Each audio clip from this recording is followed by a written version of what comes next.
Welcome to Changing the Conversation with Shakira Ellis on the Motor City Woman Radio Network. I'm your host, and we have a great show in store for you. Today we have Dan Ringo. He is the author. He is an author, but he's also a CEO. And today we're talking about his book, From Airman to CEO, From the Boiler Room to the Boardroom.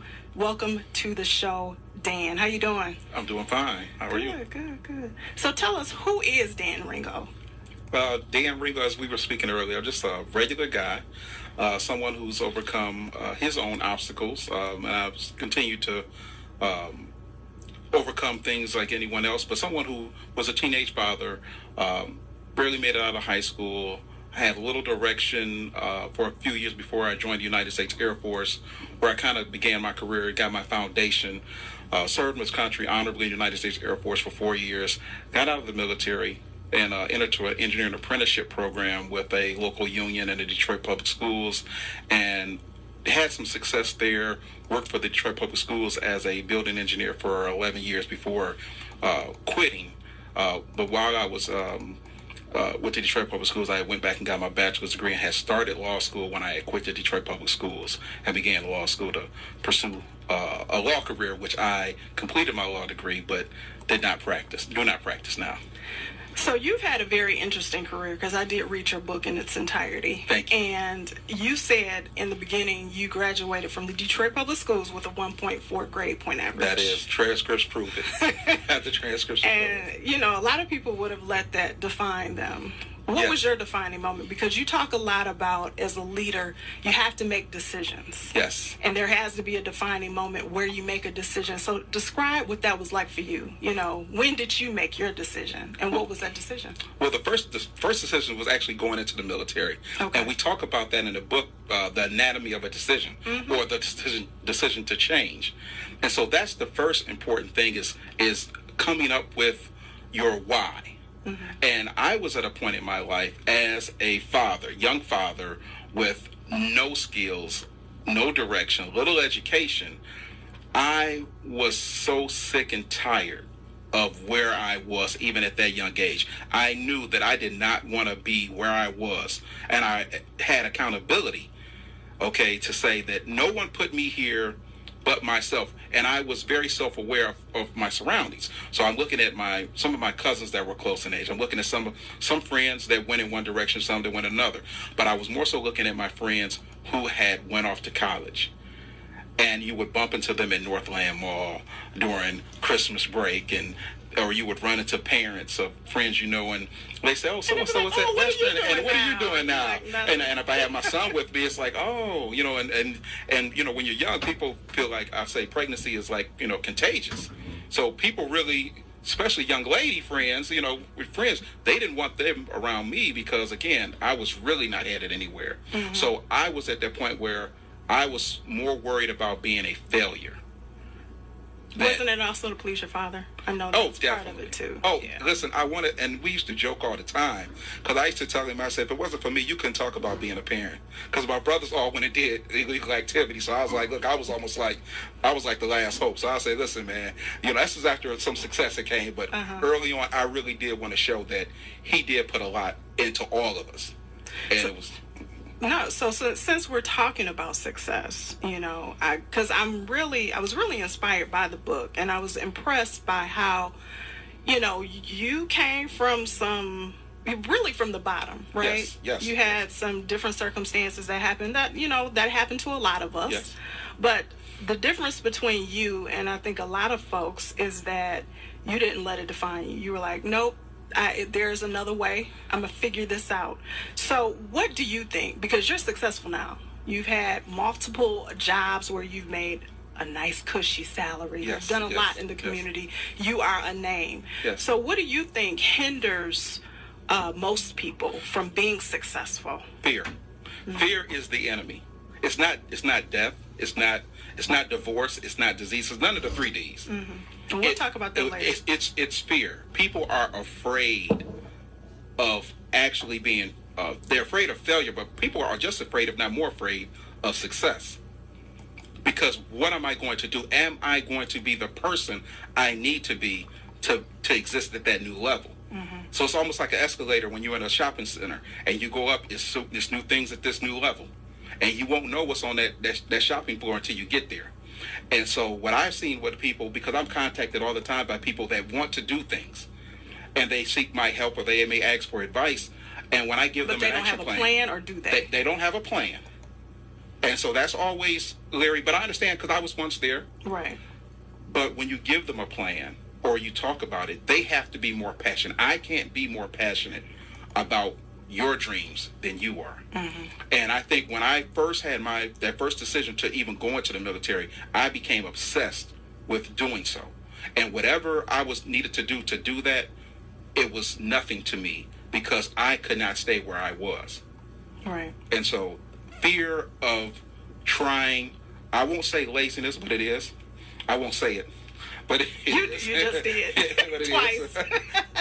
Laziness, but it's also more so fear. Yeah. Fear of failure. And most people don't realize that failure is just part of the process. Yeah, I was going to say, you're going to fail anyway. Exactly. Learn to suck at something new. Exactly. And you know what I mean? At least you're learning. Exactly. Exactly.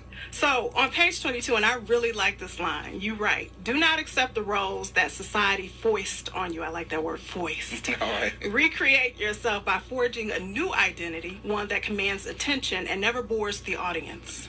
How do you do that in your own life? Because wait a minute, because we're Facebook friends, and I watch you. Sometimes I'm thinking he sure likes to brag, but not bragging. And I see how you create this image of yourself, and then I meet you in person, and I have to say it matches. It don't always match, you know what I mean? So how do you do that in your own life? Well, first of all, my dad, who I attribute a lot of my success, I wish he was still alive to see, because he would get it. If anybody would get me, it's him, because he made me. Well, yeah. And so it's he would always say, boring people get bored. Only boring people get bored. So you couldn't say, oh, Dad, I'm bored. He'd be like, only boring people get bored. So don't you hate to hear grown folks say, I'm bored? Yeah. What are you doing with your time? Exactly. What exactly? It's a difference to be 13 and bored, because you have to rely on your parents sometimes for excitement. Exactly. But when you're 30 and I'm bored. And I'm saying he would tell me that at 6. Yeah. Only boring people get bored. So imagine. Okay, so that was your mentality as a tot. Exactly. Okay. So what I would say to create yourself, but you hit it on the head, is how do you recreate yourself? How do you recreate where the image of Dan up until a certain point was this failure, this kid who, people judge you on results. That's right. So you got a 1.4, you barely graded high school, you can't be that smart. Okay, when actually that was not it. I thought very smart. Well, see, I don't believe that's always the case either. It's not. But think about it. What do we judge people on, especially at that age? That's true. You take somebody who have a 3.8, somebody has a 1.4, you would say that this person more so has a brighter future than this person. We know now that there's layers to the onion, and there's many factors that go into that. And then I was a teenage father. And so now, even going into the military, it's like, oh, well, you went into the military because you couldn't cut it doing these other things. Because oftentimes, especially then, going into the military or taking a path other than going traditionally to college was seen as because you could not cut it this way. So even going into skilled trades, I tell people when they say, well, college isn't for everyone, and there's skilled trades, I say, well, everybody isn't meant for skilled trades. So we have to almost look at the narrative that is people learn differently, and there's different skill sets for different jobs. Like you said, learn what you're good at, learn what you suck at. And so to recreate the image, I wanted to see who I was first. I needed to know.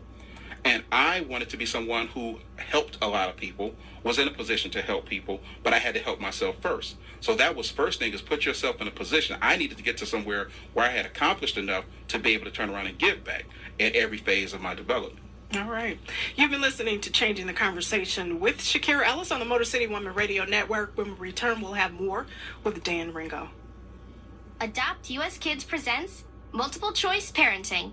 You're bringing your daughter to her favorite pop star's concert. Do you A, wear earplugs? Isn't this fun, Dad?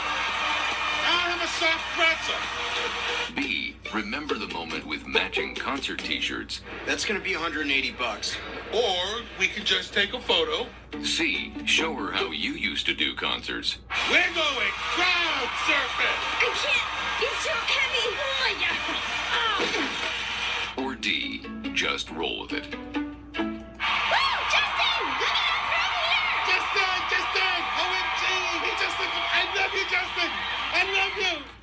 parenting, there are no perfect answers. But that's okay, because you don't have to be perfect to be a perfect parent. Teens in foster care will love you just the same. For more information on how you can adopt, visit adoptuskids.org/MI. A public service announcement from the U.S. Department of Health and Human Services, Adopt U.S. Kids, and the Ad Council.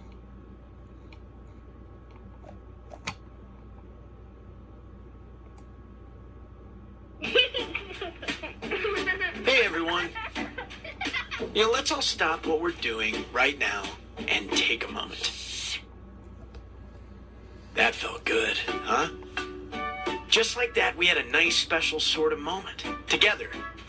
Of course, they don't all need to be quiet moments to be special. They could be loud moments, goofy moments, sporty moments, dorky moments. Moments where we talk or walk or just hang out. It doesn't really matter. They all count. Because every time dads like us take a moment like that to spend with our kids, well, it's pretty momentous. Sounds like somebody agrees. So let's take a moment to make a moment. Today, call 877-4DAD-411 or visit fatherhood.gov. Brought to you by the U.S. Department of Health and Human Services and the Ad Council. Take a look under your bed. Find stuff under there? What about jobs? No? Now try your basement. There's a pair of overalls that overall you're not so into anymore. A perfectly good laptop that hasn't sat in your lap in months. And even more stuff, but still no jobs? Well, you really have both. See, stuff is defined as household articles considered as a group. Sometimes this stuff is no longer needed. Wait, no longer needed? That can't be right. Because remember those jobs you were looking for? Those are really needed. And they're the stuff inside your stuff. Even inside that winter coat that moved with you to Phoenix. Our job is to unlock those jobs, and it starts when you donate your stuff to your local Goodwill. Here's how we do it. When you donate to Goodwill, we sell your stuff to provide job training for people right here in your community. So just by teaming up with Goodwill, you help create jobs. And isn't that worth parting with the leftover keytar from your 80s cover band? Goodwill. Donate stuff, create jobs. Find your nearest donation center at goodwill.org. A message from Goodwill and the Ad Council.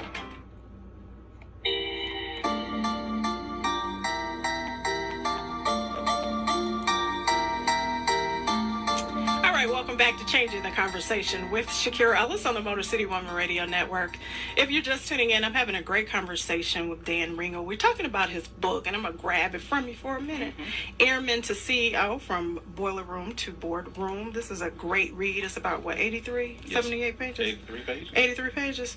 Yeah, it's a great read. I mean, if you're just sitting around on a Saturday or a Sunday and you need something to read, I would recommend this book because he gives some really quality advice. A lot of times, people always like to give advice, but they don't have the results to back it up. And I would say he has both. He has great advice, but he also has the results. You can see it in his life to back it up. So, again, appreciate you for being on the show. We're going to get back to the conversation. So, you talk about the 3 Ds in your book.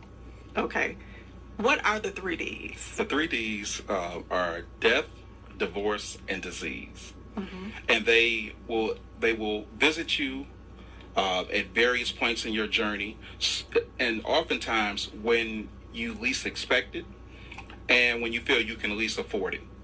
And they're sent to derail, distract, or destroy you from achieving your goals.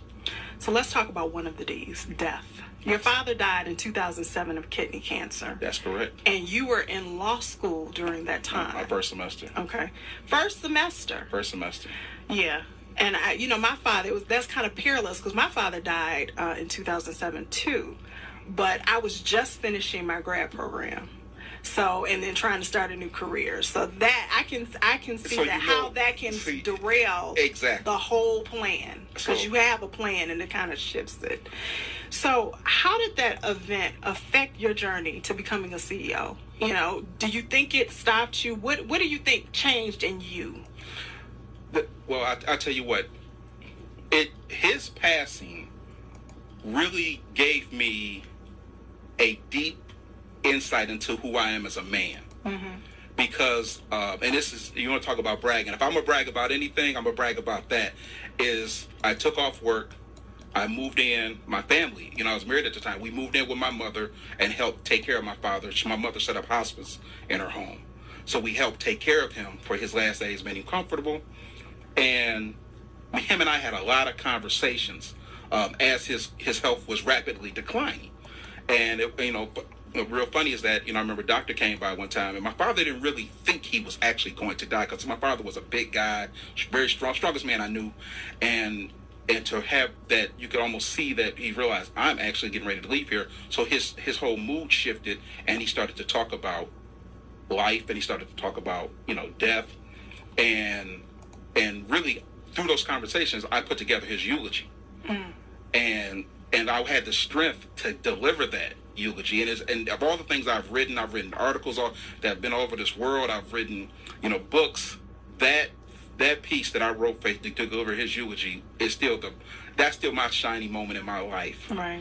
So with his passing, told me what I could endure and how I could thrive through adversity, and how to do so, and how to surround myself with people that truly love me, because you have people that truly care about you. It's your job to identify, because I always talk about, people ask me, what is the job as a CEO? CEO has one major job, and that's to identify talent.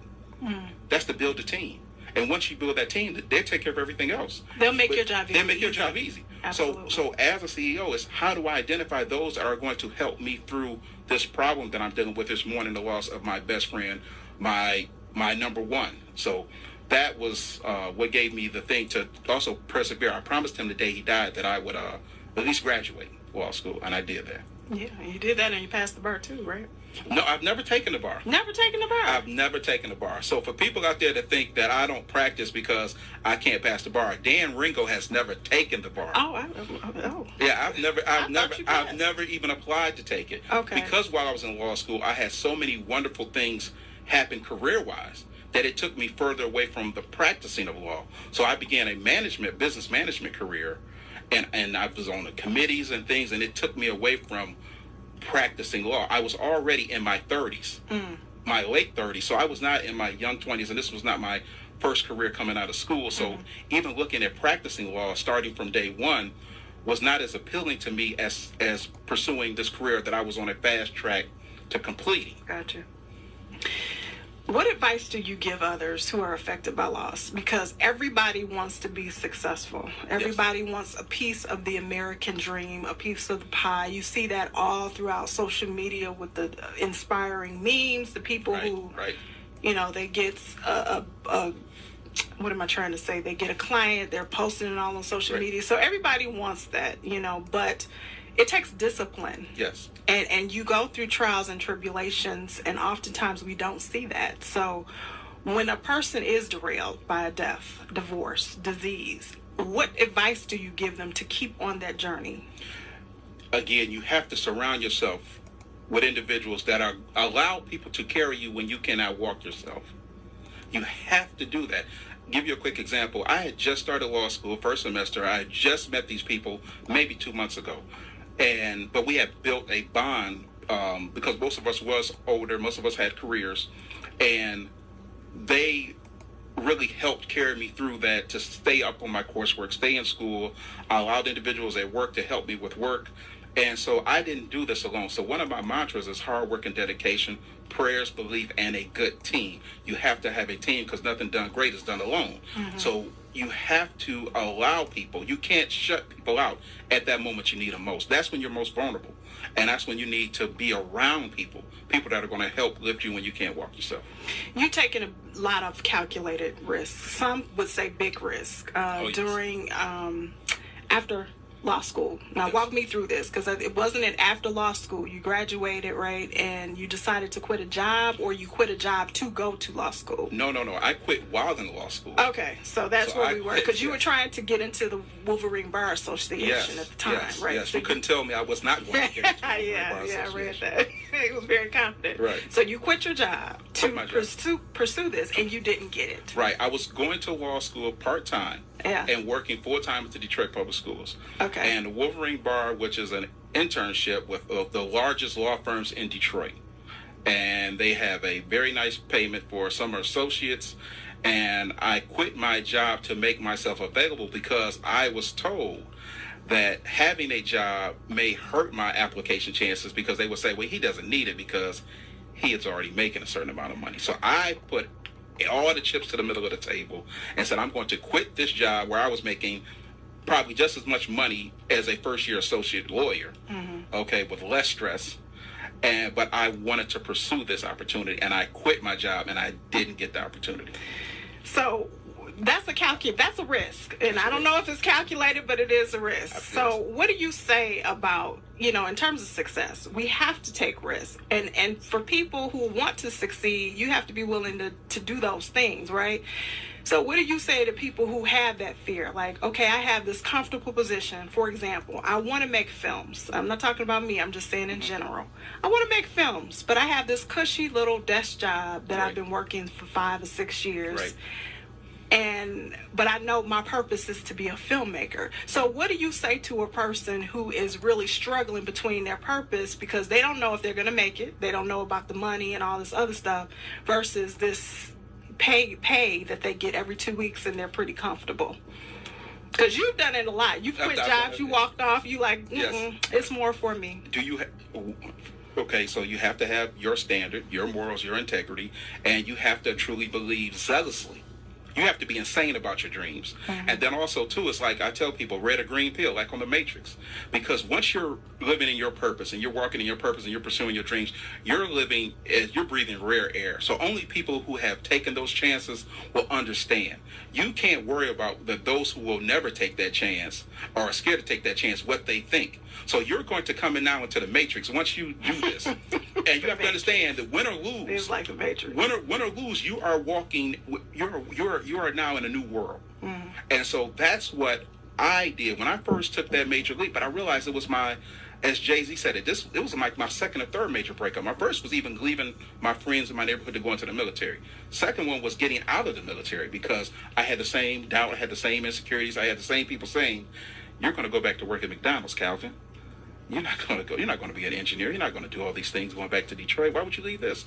So once you understand what jumping is, and is jumping out of a plane, you don't know exactly where you're going to land, but you know you can't stay in that plane. So I would tell people, you have to look at how bad do you want the change that you're seeking, or are you comfortable with remaining where you are? Because you know where you are. And so it's the red or the green pill. And you can't talk to people who have never done it. Because they don't have any advice. They have nothing to tell you. They don't know what the Matrix looks like. At all. All right, you've been listening to Changing the Conversation with Shakira Ellis on the Motor City Women Radio Network. When we return, we'll wrap up with Dan Ringo. Listen and imagine.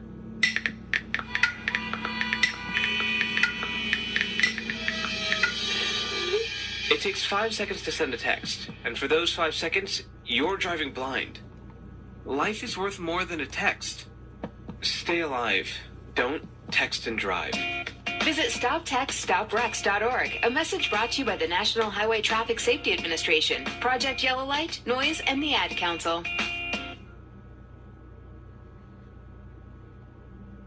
People are always looking to invest in a good opportunity.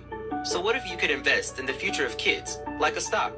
Not the kind of stock that's about making money, but a stock for social change, called Better Futures. With your investment, it helps students like me go to college. My name is Charles, and I'm your dividend. Invest in better futures with UNCF. Visit uncf.org/invest. A mind is a terrible thing to waste, but a wonderful thing to invest in. Brought to you by UNCF and the Ad Council. You're listening to Motor City Woman Radio. Tune in daily for inspiration, motivation, and information that helps you lead a more fulfilling life. Follow us on social media, Twitter, Instagram, and Facebook at Motor City Woman. This is the news. This morning, we are saluting the 2.2 million women who have joined in the war effort. They now make up 37% of the workforce, changing their role forever. The prestigious Harvard Medical School is breaking ground today, opening its doors to new female applicants. Today, little girls all over the world look to the sky, where the first woman is now in space. Military stereotypes are challenged today with the trailblazing promotion of a U.S. female officer to 4-star general. It was just announced that the vast majority of last year's doctorate degrees were earned by women. We've come so far, But our news is changing for the worse. More women die from heart disease and stroke than men, even though it can be prevented. Make a change at GoRedForWomen.org today. Brought to you by the Ad Council and the American Heart Association's Go Red for Women.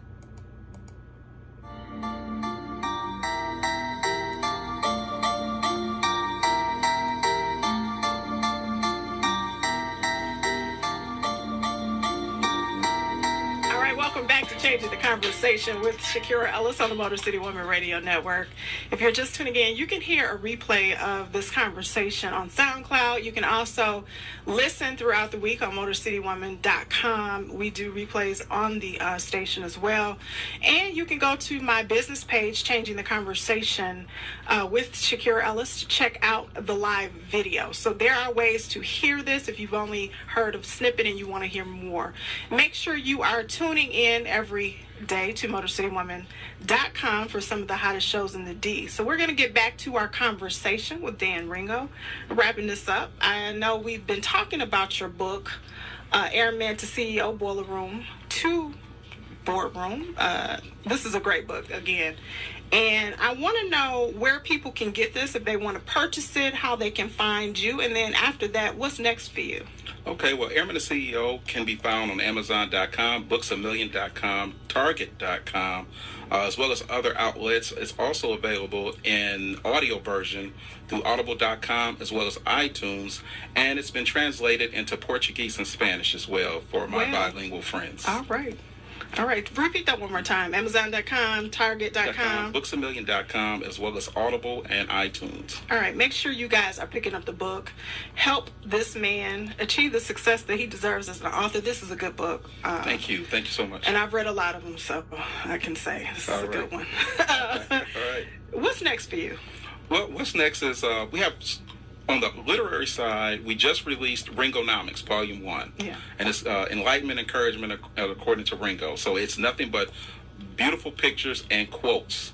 So I hate to say memes because I look at it as more of a photography book, but it's definitely a book that I would like to see on coffee tables, barbershops, beauty salons, doctors and dentist offices, of people to pick up and just gain inspiration.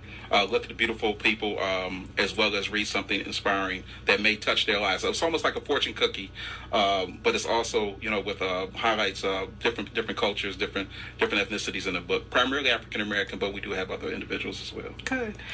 And we can find that where? That's available on Amazon.com as well. All right. Well, thanks again for being on the show. Thank you so much. All right. You guys can find Changing the Conversation with Shakira Ellis on the business page. If you want to look at all of the videos, not just this show, but all of our live videos are on the business page. If you want to advertise, we are taking people who want to advertise their business, their product, their event. You can email info@changingtheconversationwithshakiraellis.com. Once again, that's info@changingtheconversationwithshakiraellis.com. For more details, we will get back in contact with you right away. Again, don't forget to tune into Motor City Woman Radio Network by logging in daily to www.motorcitywoman.com to check out some of the hottest shows in Detroit. Thank you for listening to the show, and I'll talk to you guys next week.